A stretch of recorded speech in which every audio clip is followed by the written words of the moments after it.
Hey everyone, and welcome to Co Blueprint. I'm Jeanette Mulvey, the Content Director of Co from the U.S. Chamber of Commerce. Today, we're talking about adapting your sales strategy through the pandemic. So thank you so much for taking time to join us today. We know this is a really challenging time for small businesses, and we created this whole event series to help you rebuild your business and come out of this stronger than ever. Every week, we bring you small business experts and owners who share their ideas and strategies with you to help you do just that. So I'm going to introduce our panel soon, but I just have a few housekeeping notes. First of all, we really want to know more about your business. Each week we ask this question, and we know that this week some businesses might not be as optimistic as they have in the past, and we want to get a feeling for where you are with reopening. So our question this week is, how would you characterize your business right now? You can answer that on the right hand side of your screen, and we will reveal your answers later in the event. Secondly, I want to let you know that we'll be taking your questions for our panelists later in the event. So throughout the whole event, you can put them in the right-hand side of the screen. And if you see one you like, be sure to hit the thumbs up button and upvote it, because that will tell me which are the most popular ones, and I'll ask those first. And lastly, before we get started, I want to thank our presenting sponsor, Chase for Business, as well as our supporting sponsors, Salesforce, ADP, FedEx, MetLife, and Square. So first, I'd like to welcome our first panelist, our small business expert, who is Shannon Smoot, Vice President of Small Business Sales for Salesforce. Hi, Shannon. Hi, Jeanette. How are you? I'm doing very well, thank you. And thank you for inviting me to be a part of the interactive conversation today. Yeah, thank you. So tell us a little bit about who your Salesforce's small business clients are and the challenges that you're hearing from them right now in terms of selling in this environment. Yeah, so small business at Salesforce, we really focus on customers of various employee counts, industries, really focusing in on commercial space. So our top industries are high tech, professional services, media, communications, and manufacturing, and it varies in revenue as well. When you mentioned the biggest challenge or biggest question, what we're seeing in our space is how to transform digitally in this time, so supporting our customers as well as our employees. And then outreach. It's been a big question from a lot of our customers, or how are other small businesses reaching out to their customers and supporting their customers during this time? Yeah, I guess you're a great resource for that, because you hear from so many different kinds of businesses that you can really get a big picture on that. So I think you alluded to the idea, and I think this is why we're all here, is businesses are having to really reimagine what sales actually means right now. It's a completely new world. So as businesses are thinking about that, what is your advice in terms of changing the timing and the tone of their outreach to their customers? It's a great question, because timing, the tone, and the message, also the form of technology that you may be leveraging, is really going to determine on where your customer is at. So we really recommend checking in with your customers, making sure you understand, have they reopened? Are they back to work? Have they stabilized? So what we've been advising our customers, and we make sure at Salesforce that our messaging is relevant, it's helpful, and it's clear. And if it's not through that lens, we really focus on ensuring that we are helping the customer and we are clear. So we are also discussing with the customer different ways that they can leverage different forms of communication: email, text messaging, LinkedIn, videoing, messaging. So really it's being clear, helpful, and relevant during this time. When you say they need to know where their customers are, I just want to clarify, you don't mean like where online they are as much as you mean where they are, like what state, not what state physically, what state they're in terms of state of reopening and just where they are mentally. Is that what you mean? Exactly. Every customer, depending on the industry, depending on the size, everyone is at a different stage in adjusting, reopening. And the way we look at it at Salesforce is it's not the new normal, it's the next normal. We're always going to be approaching these different phases as we can continue to get back to the normal. Right. So Salesforce is a CRM. And for those who don't know what that means, it's customer relationship management tool. And so could you just talk a little bit about what role technology in general, CRM, but also other technologies are playing in businesses reimagining this? You alluded a little bit to going virtual. So just can you talk some more about technology and how people are using it to make this shift to, as you call it, the next normal? Yeah, I think around the world in any industry, everyone is now having to advance their digital transformation. It's being accelerated, and how technology is helping is really connecting customers or improving processes, especially from this remote environment. We're no longer having the opportunity of that face-to-face sales motion. So of course, virtual technology like we're using here today, a lot of customers are starting to look into SMS, video chatting, collaboration tools, and really identifying how can technology not only connect the customer, but connect internal employees, because we know that our internal employees are going to affect the sales motion and affect your overall customer base. So really what we've been focusing on with small businesses and any business at Salesforce that we interact with is focusing on how can we help customers really think creative and really change their operating models to optimize not only for health standards, but also for safety standards, and overall, how can they sell, service, and market from anywhere?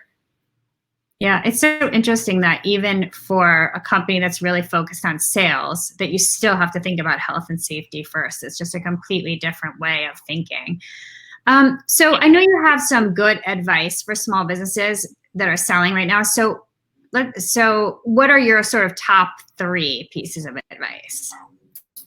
So my top 3 would be hyper aware, lead with your values, and ensure that every interaction provides value to the customer. So touching on hyper aware, we kind of mentioned the next normal. So we need to make sure that we're doing our research, we're asking our customer what is going on with their business, how has their vision changed, how's their metrics changed, and how can we help them overcome those obstacles? But more importantly, ask them how they're doing and show empathy. Leading with values. More than ever, this is not our time to have an agenda. This is really an opportunity to share what we're doing for our employees, what we're doing for the community. And what we've seen in the SMB space is small businesses are really leading the charge and inspiring other customers. And often, if you focus on giving back and sharing your mission and your values, that does lead to opportunities to connect with your customers and create a tighter relationship. Lastly, the value-led interactions. As if sales was not hard enough, we want to ensure that we are providing that clear, relevant messaging and helpful, but we're also maybe sharing a podcast that is going to help a customer transform their business or optimize, or sharing a connecting our customers, or showing them something that they're not aware of that they may have access to today, and really trying to help give back and help them think outside of the box.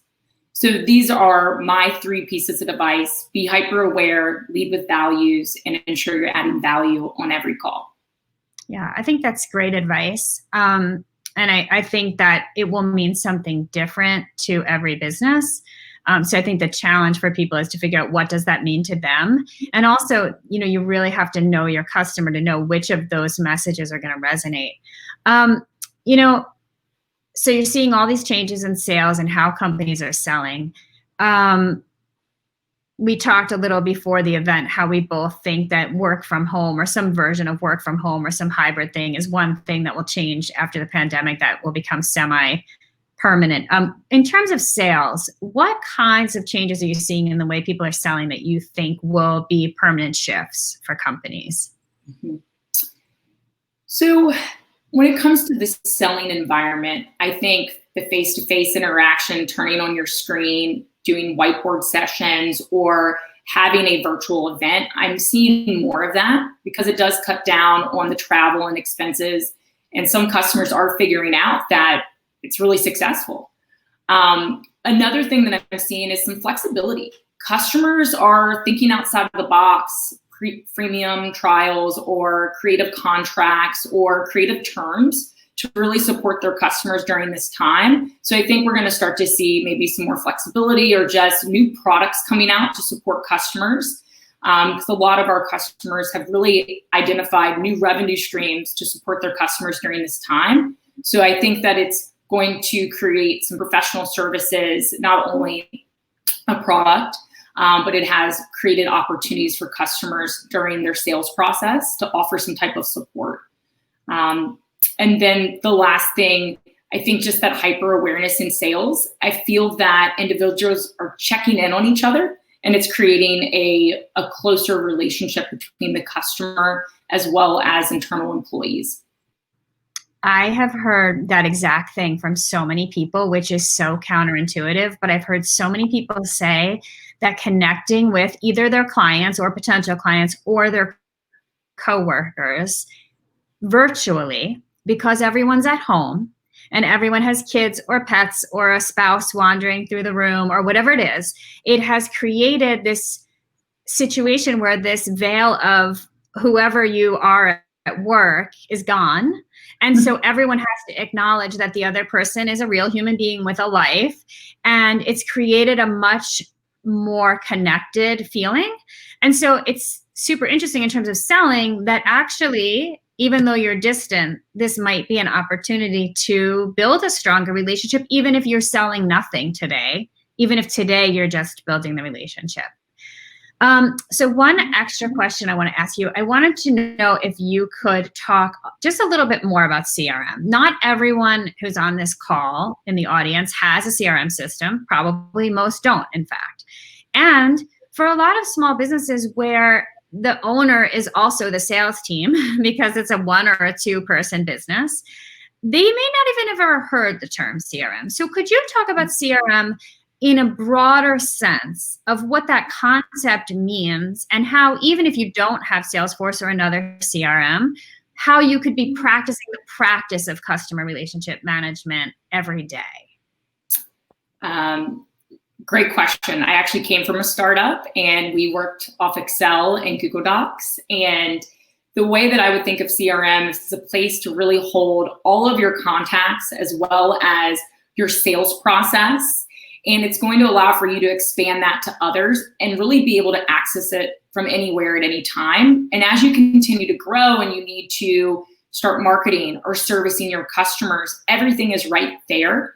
And we also have our own Apple store at Salesforce. It's called the App Exchange. And we do allow for other technology to be built on that will allow for you to extend some of the things that maybe you're looking to integrate. QuickBooks is probably something I'm thinking a lot of small businesses leverage. So really leveraging technology to host a 360-degree view of your business, but really allow for you to coach your employees and engage with your employees and allow for them hopefully to work smarter, not harder. One thing that I would give, even if you're not a customer and you're looking into CRM, give us a call. We are helping customers think outside the box. So for some reason, if we're not the fit for you, that's what we like doing, is really understanding your business, your vision, your values, how you're measuring success, your metrics. And then we can help show you how you could leverage our technology, or we may even recommend a third-party product off of our App Exchange that may help you solve for that solution or problem. Yeah. So if you're like me and every time you go to an event, you come home with pockets full of cards and then you throw them on your desk and like 6 months later, they're covered in dust and you're like, I don't know what I'm going to do with these. That's kind of your first touch point, right? Where if you had CRM, you would be putting these contacts in and making notes about, what you've chatted with this person about. I mean, at its most basic level, it's a way to keep track of all of your clients or potential clients or whatever, right? Exactly. It's going to take all that information, allow for you to manage it, market, service, and have that 360-degree view. We even have, for individuals that have trade shows, we used to get thousands of business cards. There's even an app on our app exchange that you can take a picture and it automatically would pull that in right into your CRM. We also have solutions that would allow for you from your email, create that contact, pulls the information, it has intelligence, and you could say add contact right into my CRM. So we are trying to really focus on small businesses getting back that time in their day so they can go service their customers or promote that culture that they're focusing on for their internal employees so they can have, their vision and their values, stand through and help their customer and their internal employees. Right. Great. Thank you. I just wanted to make sure everybody knew what CRM actually was and how the technology worked, because sometimes I think it seems more overwhelming than it actually is. So now, so thank you, Shannon. I want to go ahead and introduce our small business owners panel. And Shannon, we will be seeing you again. So Shannon will be back. So first, I'd like to welcome Kristen Frohnhoefer, who runs a marine towing company called Sea-Tow International in Southold, New York. Vince Puente, who runs a second-generation family business called Southwest Office Systems in the Dallas-Fort Worth area. And joining us, who's not here yet, but Raynell Stewart, who is the founder of Crayon Case Cosmetics based in New Orleans. I don't think Raynell is with us yet. Maybe she is, and she'll surprise me, and she may join us a little later, but I know she is caught up with a technology issue right now, but we will welcome her when she joins. So Kristen and Vince, welcome. It's good to see you both, and thank you. Kristen, I am going to start with you. Sure. So you run a boating service business. It's essentially a road towing service at sea. So tell us, how has the pandemic affected your business, and how are you responding? Sure. Well, thanks for having me today. It's been a roller coaster a little bit so far this season for us. We are, as you said, a boat towing company, a road service at sea, kind of like AAA for boaters. We're the yellow boats that come get you on the water if you need a battery jump or fuel delivery or tow back in. And we are a franchise organization. So while I'm from the corporate office, we have about 100 franchises throughout the United States. So we operate nationwide. So when the pandemic started hitting, as a membership-based organization, we were very closely watching what was going on. And we initially started seeing our members say, I'm going to wait to see what happens. I'm going to wait to see if I can go boating. Is it safe to go boating? And a lot of states and local governments and towns started closing boat ramps and marinas, or some states just said you're not allowed to recreational boat at all. So we ended up really, having an interesting March and April. We saw a lot of our membership just not renew, and our sales started dropping end of March and April, and it was scary. We're looking at it going, okay, what's going to happen? Lo and behold, I'm going to say we got lucky. In May, they started opening everything up because people started realizing, wait a minute, boating's actually a great social distancing recreational activity. And as soon as that started happening, we were able to leverage all the tools we had in our toolbox and be able to start bringing membership sales back. And I can say now that it's been amazing because May and June have actually been some of our highest selling, best performing months in the history of a company. And we've also been the busiest we've ever been on the water. Our franchises are out there 7 days a week helping boaters because there's no such thing as a weekend anymore. They're boating constantly. So it's been a roller coaster. We're on the things that we've been able to take advantage of it and really increase our sales in the past couple of months. Yeah. We were talking before, and you told me that you had to move your whole call center home at 24 hours. So how did that go? Thanks to a fantastic team, it went great. We do operate 24/7, 365 call center to be able to handle dispatch for the entire country and Puerto Rico. Our town was one of the initial hotspots in New York. So we went from, we're waiting to see what happens to, oh my God, there's been 100 cases in 24 hours in our town. and moved literally everyone home within 24 hours, pulled every bit of equipment we had out of our office. People started using their own equipment at home. We bought laptops and external monitors and headsets, anything we could get our hands on to get people working from home. And all I have to say is thank God for cloud-based software that we were able to move. Our CRM is Salesforce, it's cloud-based. Our field service management system, Field Squared, is cloud-based. So thank God for cloud-based software because we were able to move everyone very quickly. Right. And our team has been amazing. You never would know that you're calling someone in their house. We even have a former employee working from England now, believe it or not. Wow, that's great. Thank you. So Vince, hi, how are you? I am doing terrific. So you run a completely different kind of business. Yours is a B2B business, and your customers are all offices and businesses affected by the pandemic. So tell us first of all, what do you do, and how has the pandemic affected your business? Well, as we say, we're a Texas-class document technology company. And what that means is we provide our clients with commercial-grade, multifunction print devices, document management software, and print management solutions. So it is around printing. It's not necessarily the print itself, because software and services that we provide in that. And just a little bit deeper, we're a dual revenue business. Basically, about 50% of our revenue comes out of sales. The 50% in the profitable side of the business is out of the service side of the business. And in a nutshell, our industry gives away the hardware so that we can service the product. That's kind of the concept there. And then we earn a fraction of a cent every time a device makes prints. And so that's the general industry in our business. So Jeanette, how we've been affected by the pandemic, since March, sales have actually been amazingly strong. They're not up to par, but they're respectable. But what has been hit very hard, very dramatically, is our service revenue. The prints are dramatically down, therefore our revenue is dramatically down.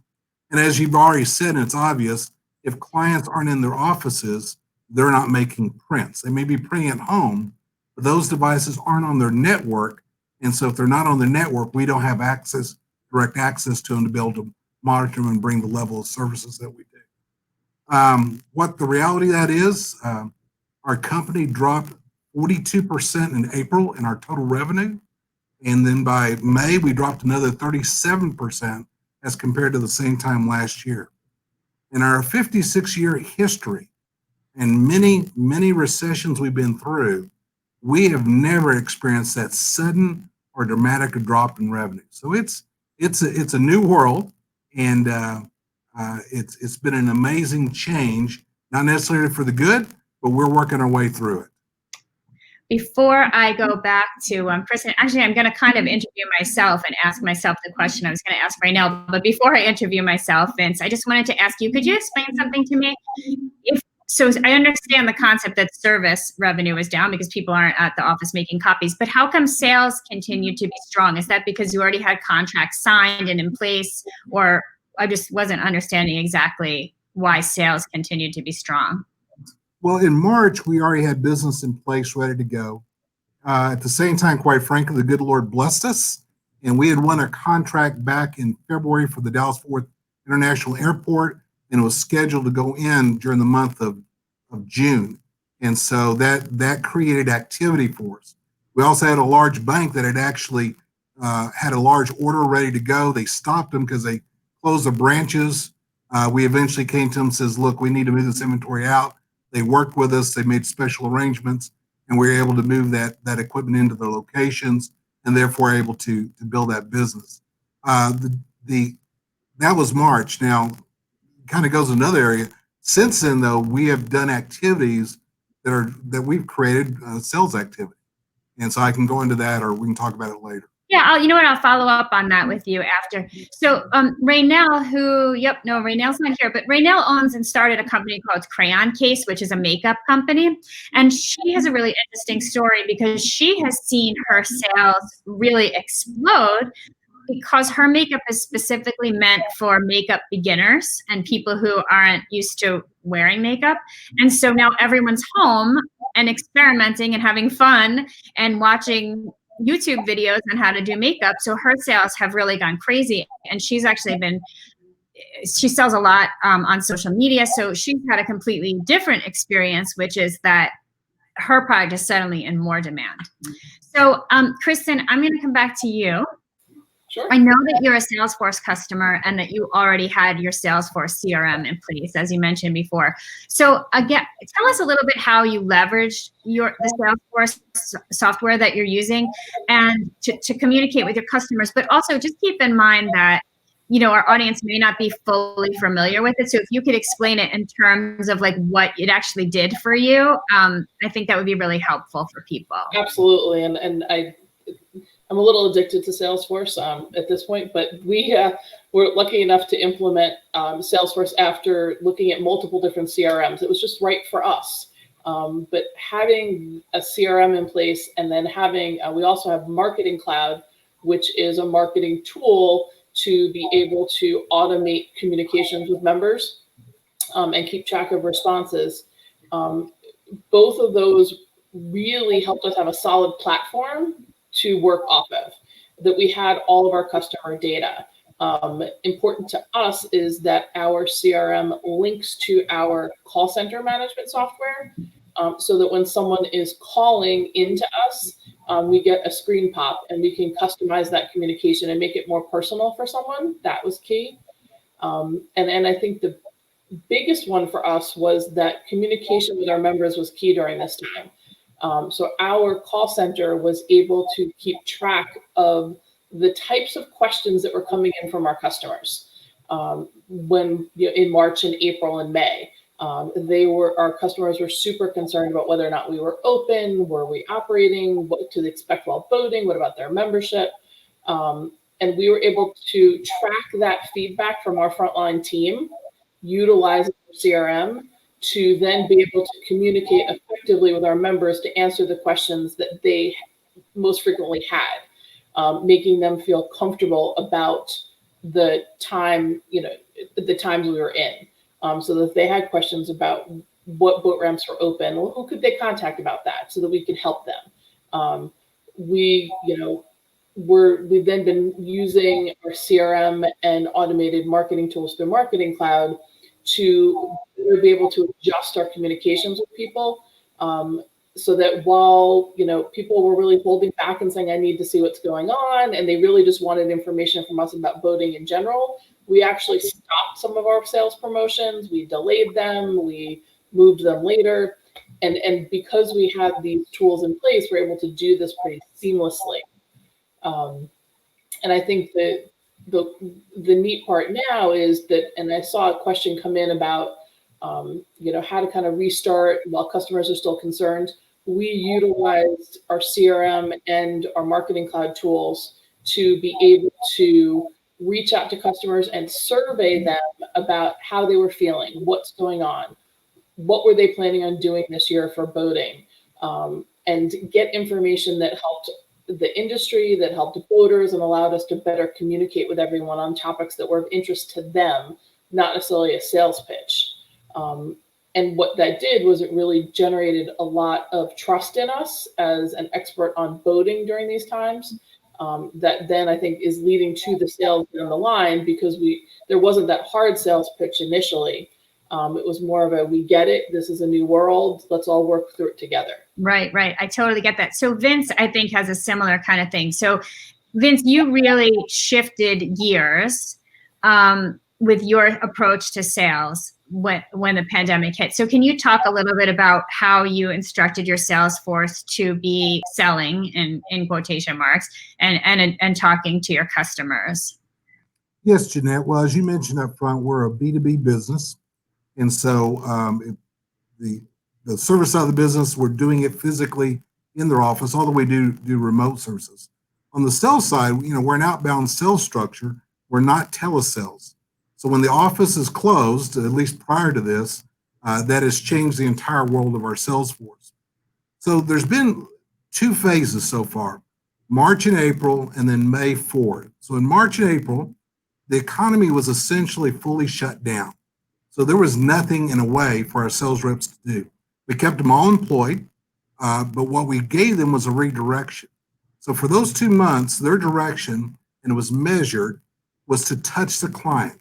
And we used a CRM. We have a CRM that we're active with that we use heavily. They would touch the client by phone, they would touch him by email, and they touch him by written notes. And the point of those touches was not to sell them something per se, was rather to see if there's anything we could be of service of them on.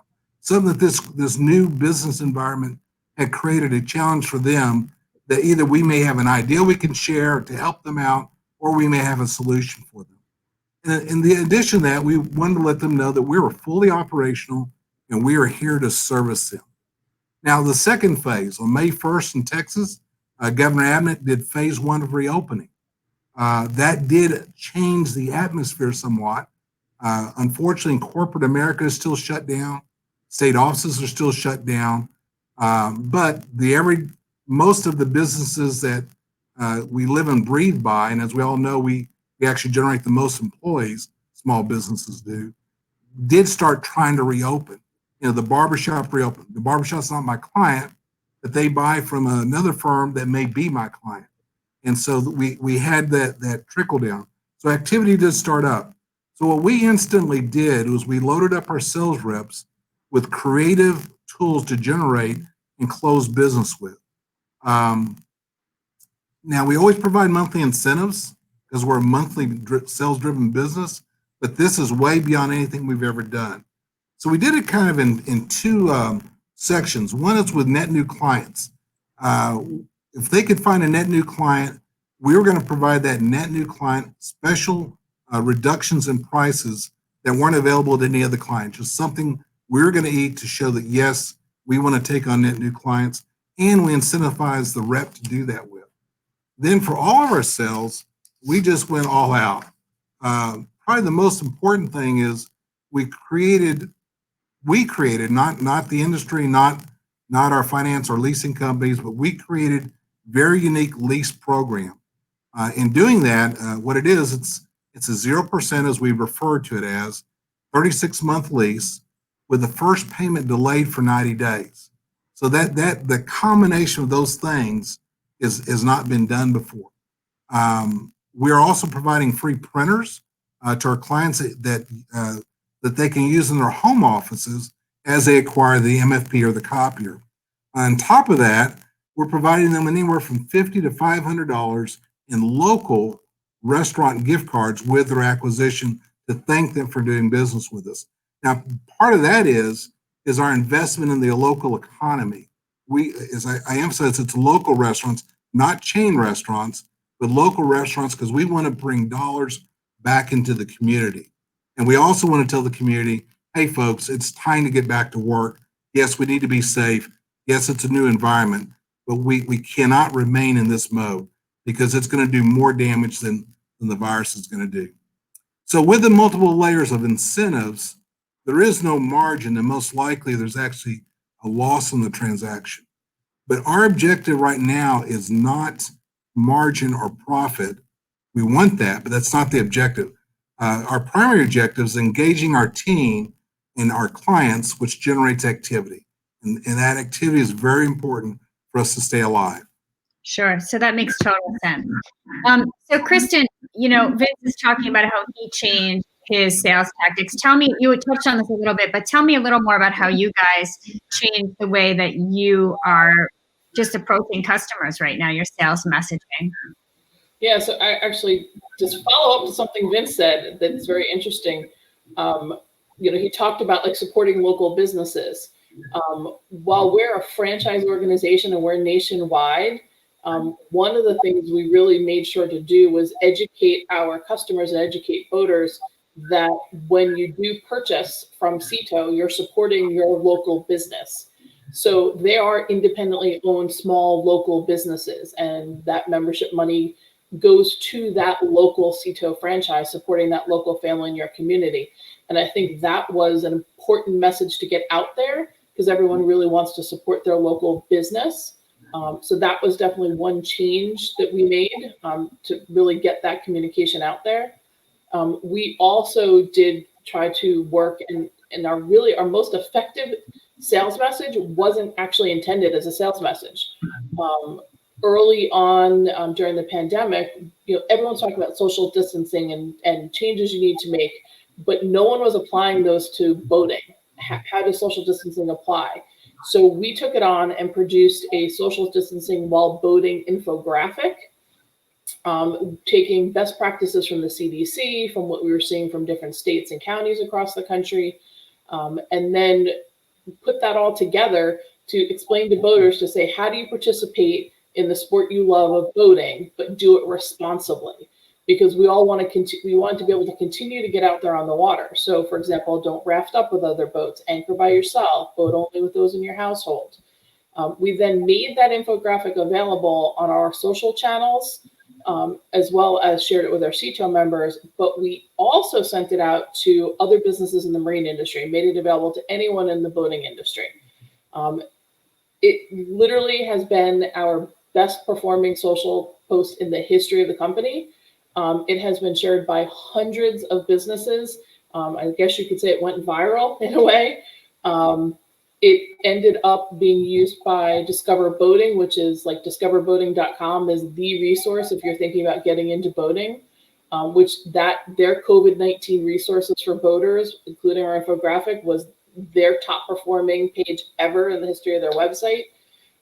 So we really wanted to be a part of the conversation about how can people boat, do it safely, do it responsibly. And that ended up creating a huge amount of brand awareness for us, a huge amount of goodwill with boaters and within the industry.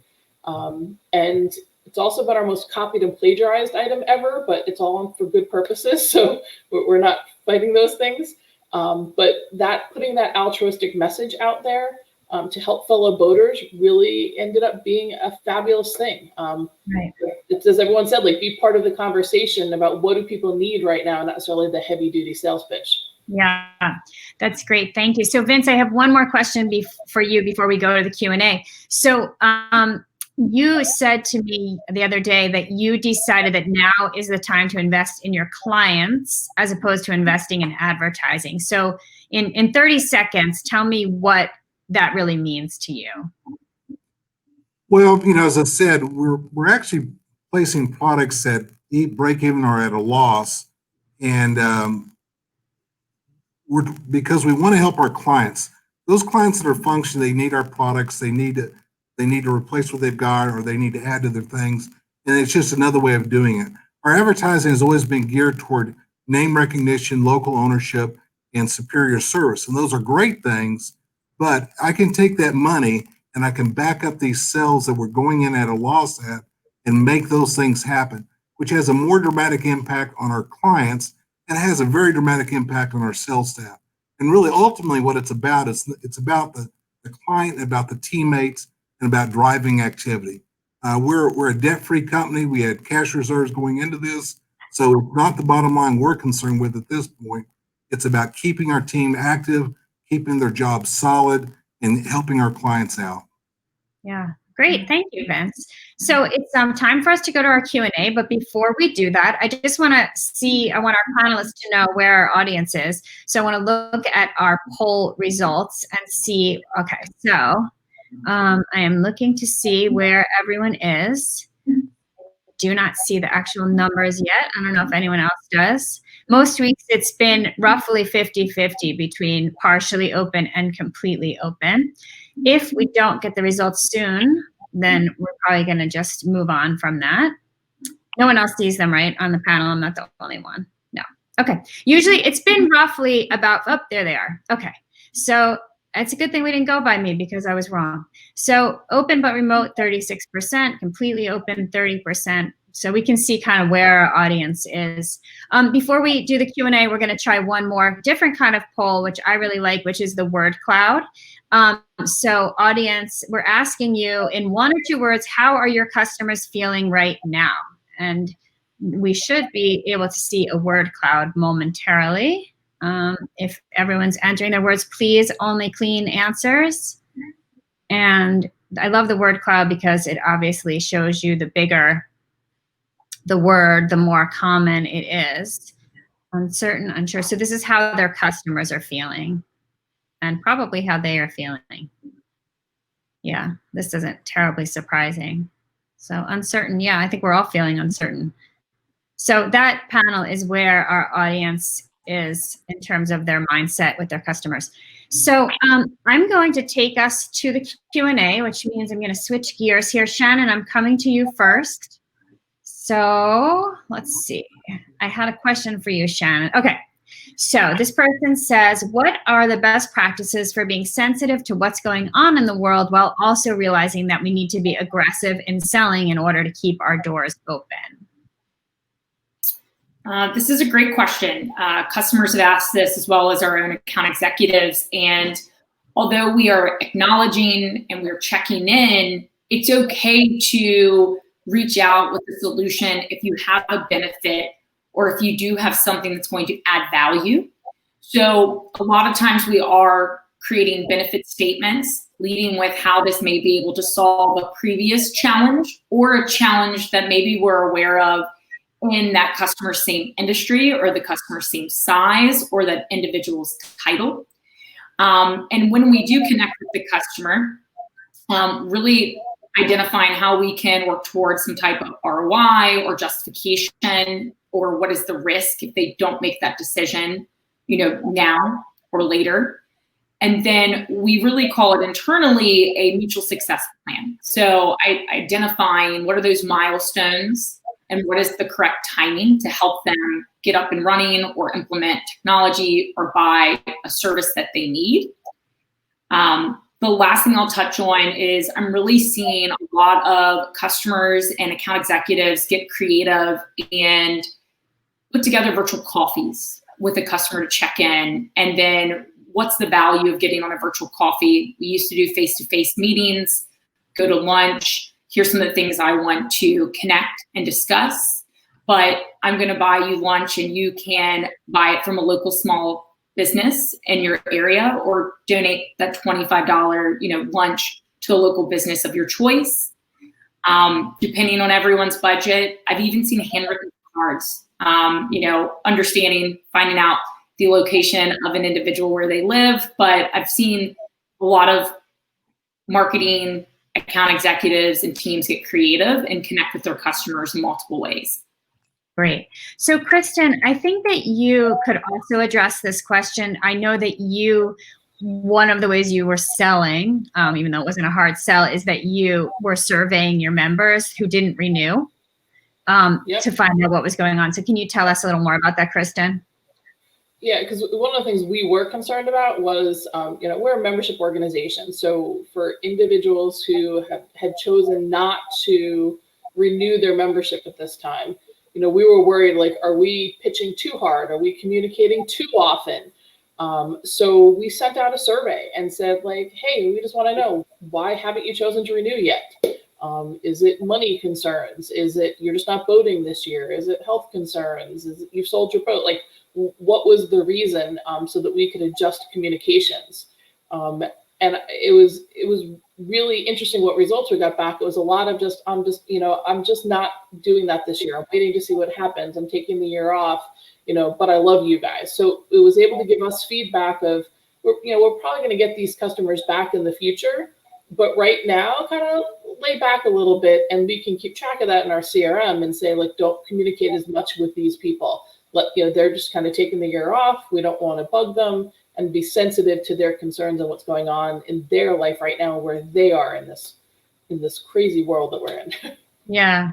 Vince, what about you? You said the same thing, like you were instructing your sales team to be touching base with customers and talking to them. What kinds of questions were you asking them? Like, what kinds of information were you just trying to get from them in terms of where they were with things?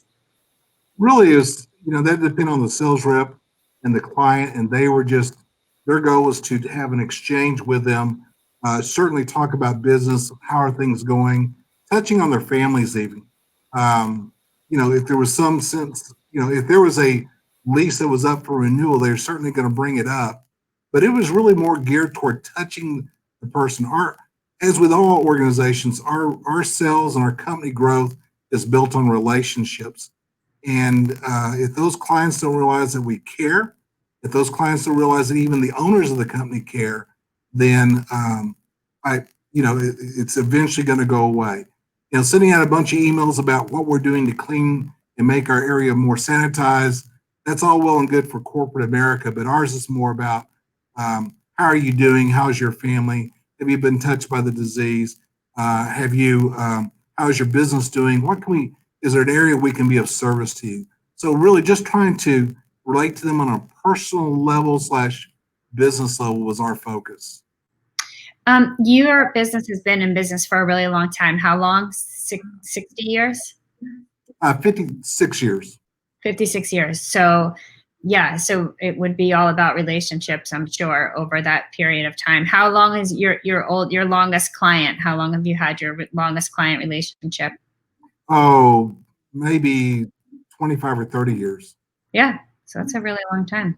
Yeah, actually, up until recently, about 56% of my employees have been here 10 or more years. About a third of them about 15 to 20 years or longer. Yeah. So it's all about relationships on both sides. So I'm going to come to you, Shannon. This person says, how do I restart my sales when my business is closed? So what do businesses do if their doors are essentially closed, but they want to continue to have some sort of sales operation, whatever that looks like? Oh, I think you're on mute, Shannon. You are correct. I think depending on the business, if it's a service, if it's a product, is there something that you can still go through the benefit statements and still go through the process, and then when you reopen, that you're able to be the first person to either get that service or start that project, knowing that you're waiting for your doors to open, because customers probably are wanting for your doors to be open if it is something that is everyone is waiting for. So I guess I would want to better understand a little bit more about the individual business, but I think using this downtime to identify, is there anything that we can work on to get our messaging out, brand awareness, nurturing, or engage with your customer with a virtual volunteer opportunity. That way you can really focus on the relationship and not the transaction, and hopefully get some feedback from your customer of what they're hoping for once you do reopen your doors. Yeah, I think that's good advice. Did Kristen or Vince, did either of you have any ideas on the answer to that? If not, it's fine. I can move on to the next question. But if either one of you wanted to speak to that. The only thing I can think of, I'm sorry, jumping there, Vince, is that I actually think of it's not us, but my local hair salon. They did a tremendous job communicating with their clients. They've been closed they were closed for 3 months, and there's been an email. They used social media very effectively to say, here's some tutorials on how to do this at home, and here's how we, the experts, do it.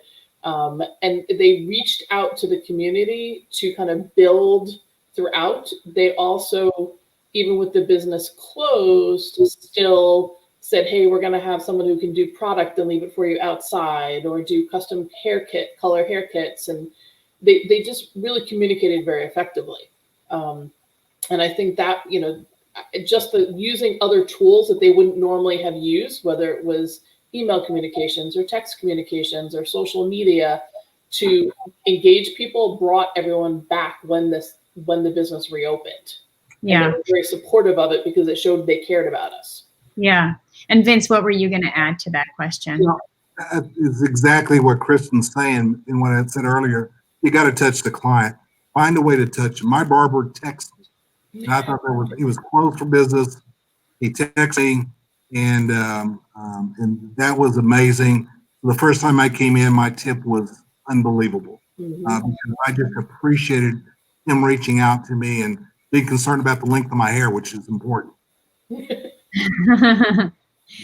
Kristen, Shannon, I'm coming back to you. Beyond CRM, and if you don't have an answer, that's okay. But this person says, what tools and technology are companies leveraging to conduct virtual sales meetings? They don't mean video conferencing software, but just other technologies that people are using to sell right now. We're seeing a lot across, I'd say, chatbots. So trying to really service the customer from anywhere, from any time, especially, if you're at home with your children and getting back on at 8 p.m. and needing that service. So we're seeing a lot of digital engagement.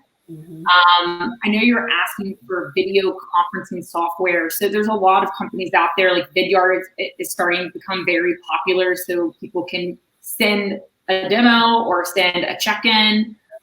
There's also a company, I think, here in Atlanta, Georgia, named Hiradami. So there are a lot of companies that are doing the conferencing, but they're also using it as an internal way to update your employees with a video. So you don't always have to jump on a virtual meeting to give an update of maybe what you are doing during this time or how you're changing into the next normal. And then there are companies leveraging analytics or AI on how can some automation maybe automate some of their processes and give them more insights into the data of their customers, leveraging certain products. So to recap, there's a lot of video conference solutions out there.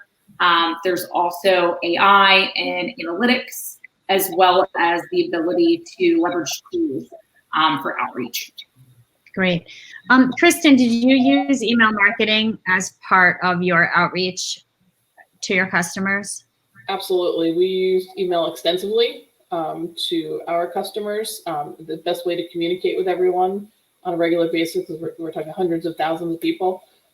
So email was kind of key, and it was used more frequently than normal. So there's almost a message going out each week with, hey, here's the update, here's some tips and tools. We also utilized a lot more communication internally with our team. Whether it's our internal corporate office or our franchisees, there was at least a weekly update of here's what's going on, here's where sales stand, here's all the different pieces, here's the tools available to you locally. So that communication was key, and the email was critical to that. What do you think is a good frequency for email, for sending emails? Like, how much is too much? Internally, we were communicating probably at least once a week with our team. With our members and these are existing customers, we didn't communicate more than once a week, probably every other week at a max, because we don't want to over communicate, because then there's a point at which people just say, I'm not opening your email anymore. Yeah, right. It's like how much communication has to have value. It has to have something that has meaning to that customer, is useful to that customer. If it's just a, hi, we just wanted to say hello, that's not useful. So it needs to be useful. Yeah. So Vince, do you guys use email marketing, or are you mostly by phone? Actually, we're mostly in person, but email marketing, no. Emails, yes. And so our emails are always, not always, but almost always directed to individuals. And we may do a large contact list, but it's always going to be a close to a personal message, if not a personal message. But as far as bulk emailing or something of that nature, no, we don't.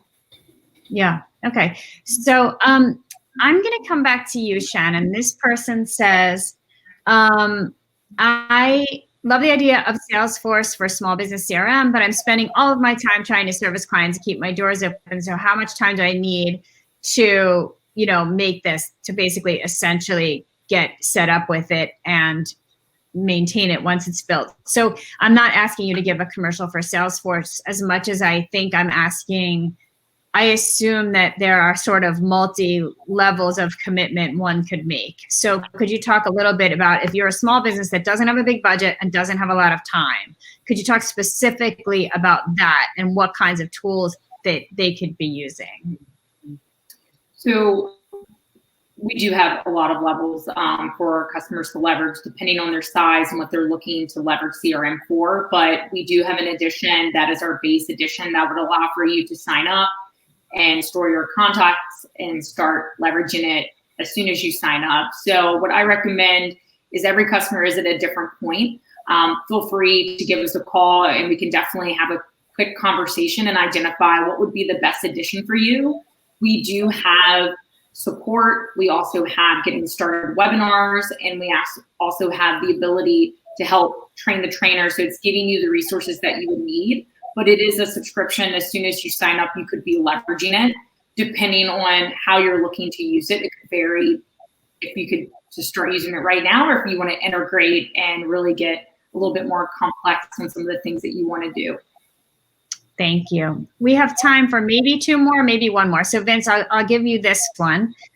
This person says, I would love to hear some insight on B2B professional sales tips when the buyer's role, I think they mean at the customer, the buyer, is different at nearly every organization. So how does your sales team find the right person to be selling to? Well, you obviously got to study your industry, and it'll depend on your industry, but we know where there's basically two areas that our business is going to address. It's either in the business management side or in the IT side. Yes, we can go to marketing on specialty products.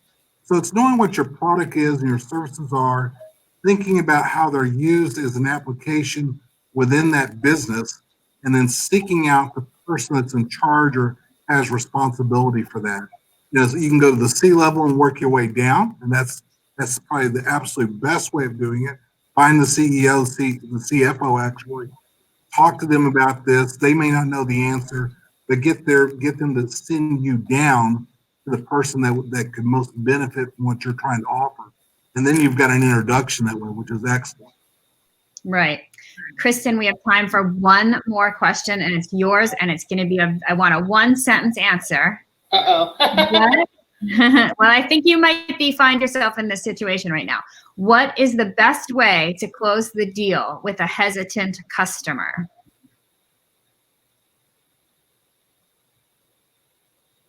You know what? Be honest about whether or not they need your product, and if you're the right product for them. If you're not, they'll respect you for it. I think you have to understand their motivation for purchasing and be able to address how your product fits their need and their desire. That was great. That was a great answer. I want to thank all three of you. Thank you so much. Next, so I'd like to, first of all, I'd like to thank our presenting sponsor, Chase for Business, as well as our supporting sponsors, Salesforce, ADP, FedEx, MetLife, and Square. Thank you, of course, to our audience. So our next event will be on Wednesday, July 29th, same time in 2 weeks, and we will be discussing how companies can build inclusive and diverse teams, even during this challenging time while we're all working remotely. And we'll be teaming up with the Greater Boston Chamber and highlighting businesses from that region. In the meantime, check out the great resources from Chase for Business, the U.S. Chamber, and Co. that are located at the bottom of your screen. And together we'll reopen, recover, and rebuild. We'll see you next time. Thank you so much. Thanks, everyone. Thank you.